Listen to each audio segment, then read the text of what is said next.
पति पत्नी की लड़ाई कोई लड़ाई नहीं होती। शाम को तो लगता है हिंदुस्तान पाकिस्तान का वार शुरू हो गया, और सुबह देखें दोनों बैठ के आराम से नाश्ता कर रहे हैं। उसके बीच में कोई क्यों आए भाई, मत आने दो। पति पत्नी की कोई लड़ाई नहीं होती। हाँ, एक बात जरूर ध्यान रख लीजिए कि अगर लड़ाई हो भी जाए, बोलचाल बंद मत करना, डायलॉग चलना चाहिए। अगर आपकी बोलचाल बंद हो गई, 10 दिन 20 दिन भी हो जाएंगे, ध्यान पूरा वहीं रहेगा, देखेंगे सामने पर ध्यान उधर ही है। बोलचाल जब बिगड़ती है, बंद हो जाती है, और बीच में कोई और पड़ जाए, बहुत लोगों के रिश्ते खराब हो जाते हैं।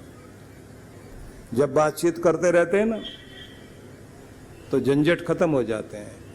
इसलिए कुछ भी हो, बातचीत करो, और कभी भी लड़ाई झगड़ा भी हो जाए, एक दूसरे के मान को ठेस मत लगाओ। महिलाओं के लिए मान है उनके माँ बाप।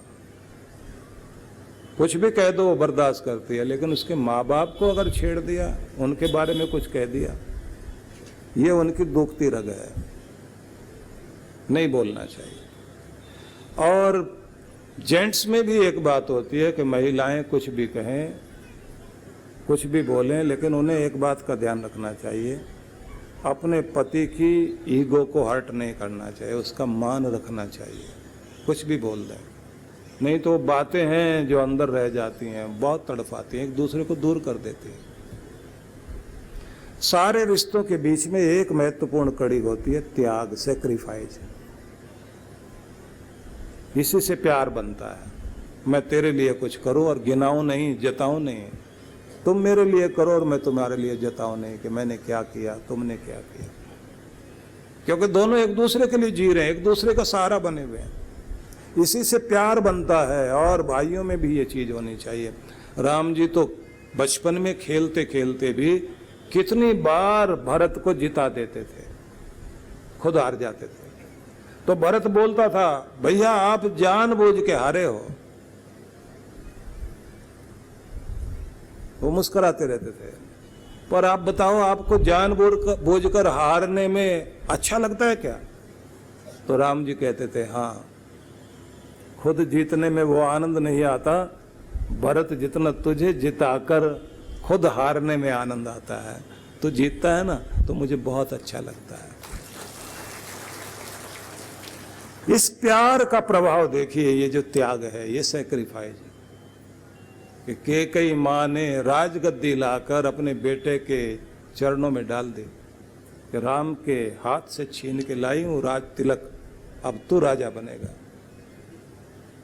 भरत ने कहा, तू मेरी माँ हो के भी माँ नहीं है, मेरी राह में कांटे बो दिए। हम लोग तो प्रेम की राजगद्दी पर बैठे हुए थे, हम भाई लोग, ये तूने क्या कर दिया माँ? हम भाइयों का प्यार तोड़ना चाह रही है, नहीं चाहिए राजगद्दी।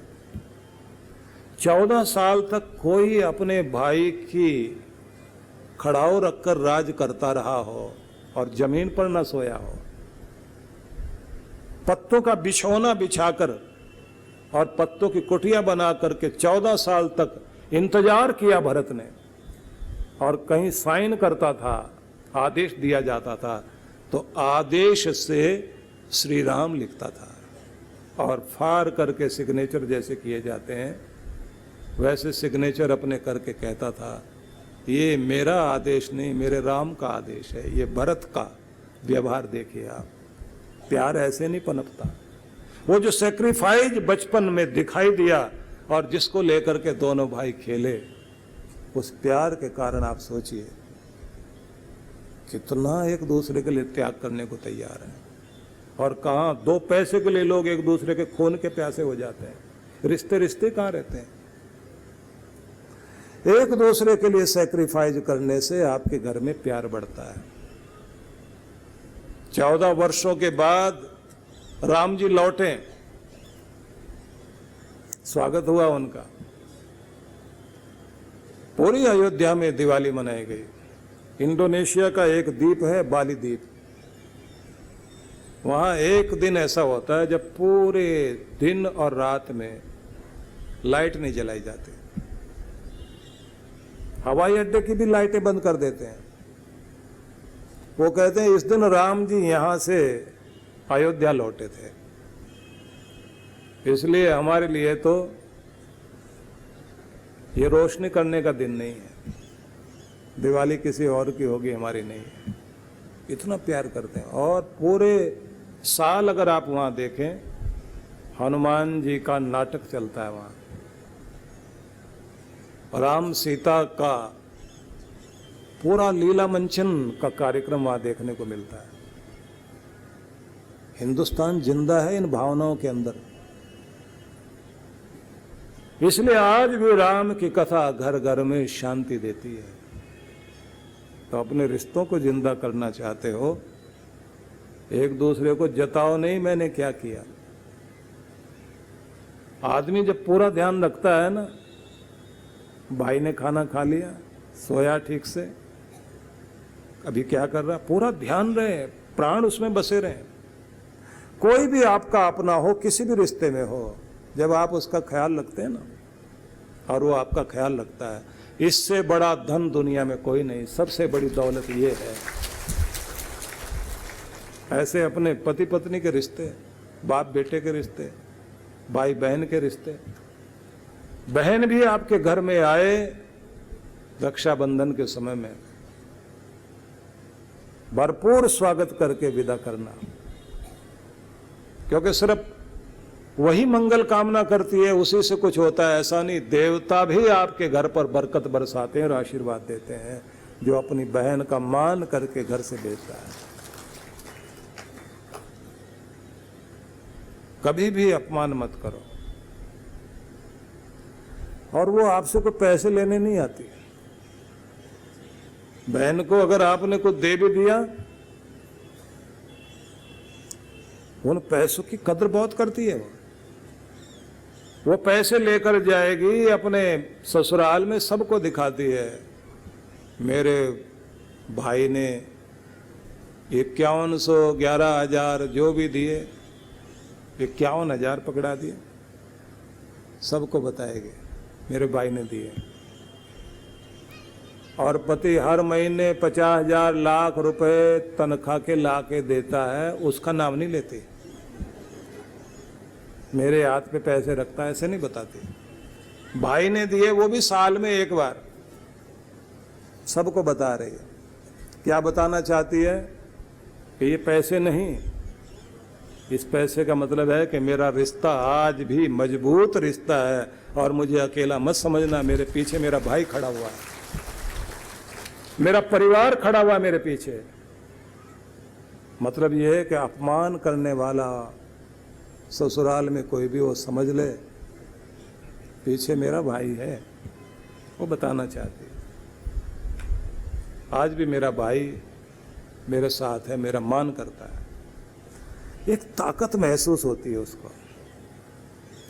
और अपने लिए मांगेगी, अपने बच्चों के लिए प्रार्थना करेगी, अपने पति के लिए प्रार्थना करेगी, अपने भाई भाभी के लिए भी मंगल कामना करती बैठ के, वो भी खुश रहे, उनके घर में भी खुशियां रहे। वो बेचारी अपने लिए क्या मांगती।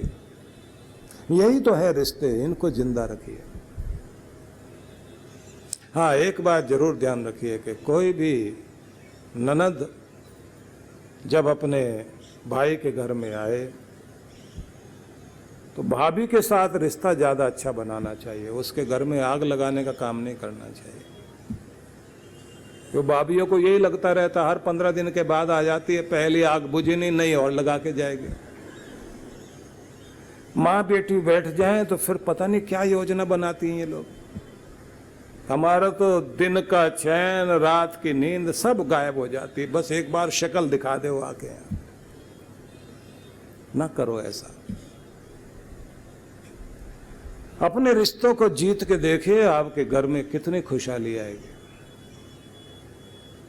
और कभी भी ये मत सोचना कि दूसरे की कमाई से आपका घर का भला होगा। ये दान दहेज के चक्कर में मत पड़ो, इसमें कोई बरकत नहीं है, इससे कोई किसी की किस्मत नहीं जागती। अगर आपकी किस्मत जागेगी तो अपनी कमाई से जागेगी, अपने घर में बरकत पड़ेगी। जब आपकी नेक नियत होती है तो आप कमाते कमाते एकदम आसमान तक चले जाते हैं, नहीं तो ज्योति बुझने में ज़्यादा देर नहीं लगती। इसलिए कभी भी दहेज के चक्कर में मत पड़ो। तो आपको बताना चाहता हूं कि भगवान ये कह रहे हैं कि अनन्य भाव से एकाग्रता रख करके जब तुम मेरा ध्यान करते हो, मेरे हो जाते हो, उपासना करते हो, तो ये ध्यान रखिए कि संसार में तुम्हारा सौभाग्य तो बढ़ता ही है, जिससे तुम इस संसार में सफल होते हो। लेकिन साथ साथ में आगे कहते हैं तेषामहम समुद्धरता मृत्यु संसार सागरात भवामि न चिरात पार्थ मैया वेशित चेतसाम। मतलब ये है कि ऐसे लोग जो भगवान की भक्ति में तल्लीन होते हैं और अपने कर्मों को करते हुए परमात्मा से जुड़े रहते हैं, भक्ति में भी जिनका मन पूरा लगा हुआ है, तो उनका इस संसार में भी उद्धार होता है और मरने के बाद भी उनका उद्धार होता है। मतलब ये है कि आपकी यहाँ भी उन्नति है और परलोक में भी उन्नति है। इसलिए सभी लोगों को चेष्टा करनी चाहिए कि सुबह शाम जहाँ अपनी भक्ति में पूरा ध्यान दें, वहीं साथ में पूरा दिन अपने कर्मों को करें। लेकिन करने से पहले एक चीज़ जरूर करिए कि जब आप अपनी कुर्सी पर जाके बैठते हैं, अपने ऑफिस में या अपने फैक्ट्री में, दुकान में, जहाँ भी बैठते हैं आप, तो उस पर बैठने से पहले उस मालिक को याद करके उसको धन्यवाद दो कि उसने तुम्हें इस लायक बनाया, आज तुम यहाँ बैठे हुए हो और तुम्हारी रोजी रोटी चल रही है। मालिक का धन्यवाद करो कि तेरी मेहर है और तेरी दया से मैं यहाँ रहकर मान सम्मान धन वैभव सब पाने वाला बनूं, अपने बच्चों की रोजी रोटी यहाँ से कमाता हूँ, तो मैं यहाँ का भी वफादार बनूं, इस गद्दी का भी वफादार बनूं।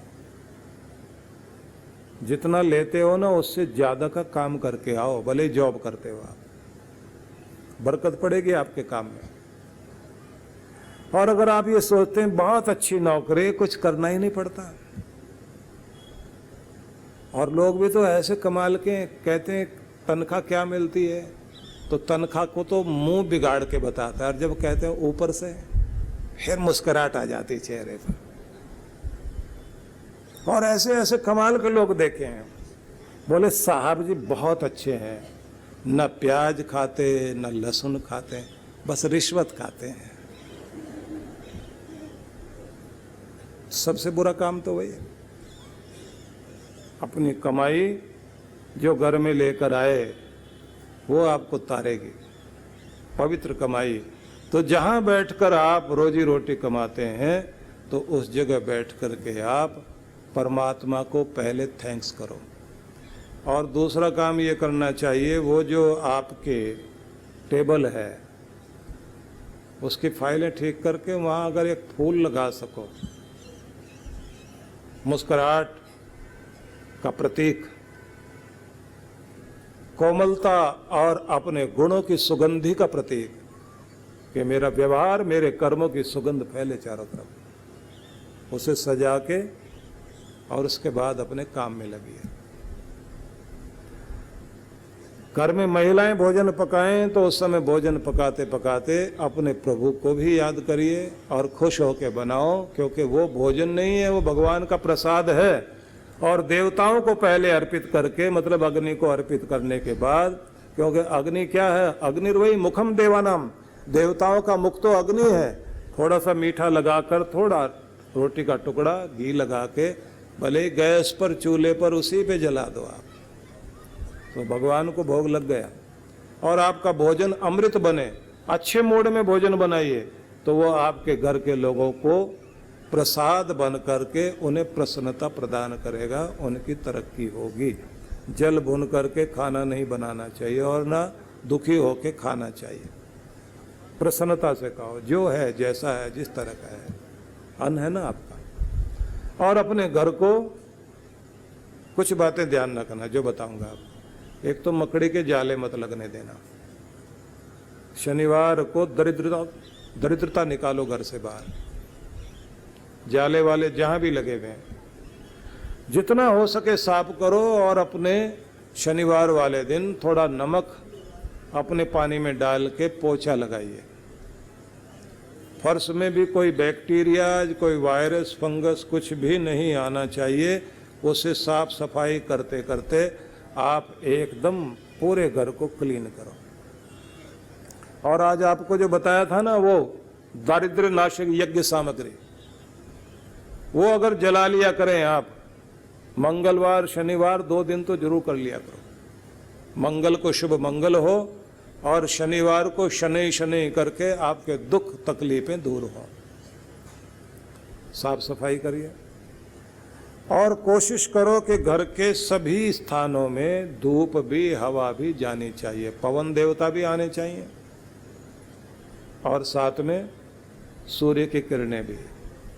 सूर्यदेव अग्निदेव का प्रभाव पवित्रता लाए। और नशा तंबाकू कुछ भी नहीं अपने घर में आने दो।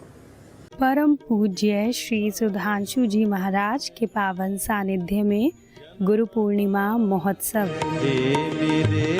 गुरुदेव करुणा सिंधु करुणा कीजिए। 16 से 17 जून 2023 कार्यक्रम की रूपरेखा। दिनांक 16 जून सत्संग प्रातः 10 से 12 बजे, सायं 5 से 7 बजे। दिनांक 17 जून गुरु दर्शन, गुरु पूजन एवं सत्संग प्रातः 9:30 से 12:30 बजे। सत्संग स्थल गणेश कला क्रीड़ा रंगमंच, नेहरू स्टेडियम के नज़दीक, स्वार गेट, पुणे 42। आयोजक विश्व जागृति मिशन पुणे मंडल। संपर्क सूत्र। आप सभी इस कार्यक्रम में सादर आमंत्रित हैं। पूज्य श्री सुधांशु जी महाराज के पावन सानिध्य में गुरु पूर्णिमा महोत्सव। तुम्हारे दर से दिलों लगे हैं, ये सब तुम्हारा करम है दाता, के बात अब तक बनी हुई है। दिनांक 18 जून 2023। समय प्रातः 10 से 1 बजे। सत्संग स्थल वरदान लोकाश्रम काजूपाड़ा, घोड़बंदर ठाणे रोड, मीरा रोड पूर्व, जिला ठाणे। आयोजक विश्व जागृति मिशन मुंबई मंडल। संपर्क सूत्र। आप सभी इस कार्यक्रम में सादर आमंत्रित हैं।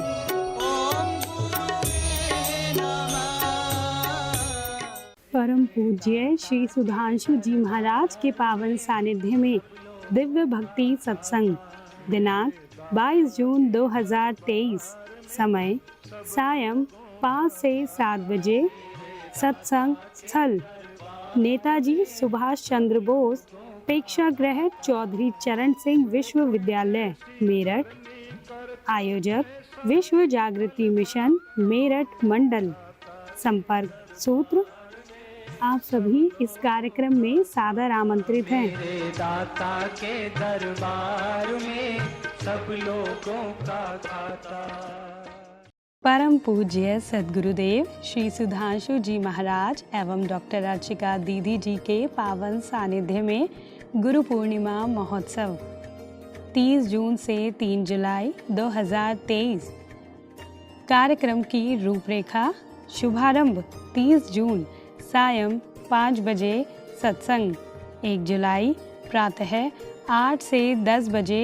मंत्र शक्ति ध्यान सायं 5 बजे। सत्संग 2 जुलाई प्रातः 8 से 10 बजे। मंत्र शक्ति ध्यान 10 से 11 बजे। गुरु मंत्र दीक्षा 11 बजे। दिव्य शक्तिपात सायं 5 बजे। सत्संग 3 जुलाई प्रातः 8 बजे। गुरु दर्शन एवं गुरु पूर्णिमा सत्संग। सत्संग स्थल शक्ति टेंट द गोल्डन डेकोर, नज़दीकी जापानी पार्क, सेक्टर 12 रोहिणी, दिल्ली। आयोजक विश्व जागृति मिशन नई दिल्ली रोहिणी मंडल। ऑनलाइन या ऑफलाइन मंत्र शक्ति ध्यान के लिए संपर्क करें। आप सभी इस कार्यक्रम में सपरिवार सादर आमंत्रित हैं।